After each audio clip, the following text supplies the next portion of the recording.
Şunu açayım mı abi? İstersen hiç açma. Yanaştır onu o tarafa. Ben acil su getirmem. Full yanaşık şu an. He? Full'ü ver de. Arkası yanaştırmayacağım mı? Şöyle mi? Yok o tarafa yanaştırmayacağım.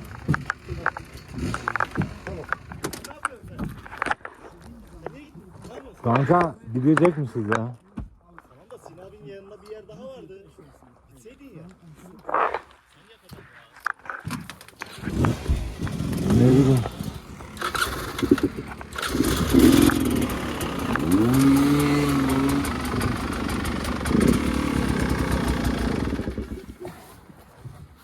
Ayarla bunu. Yapıştır abi.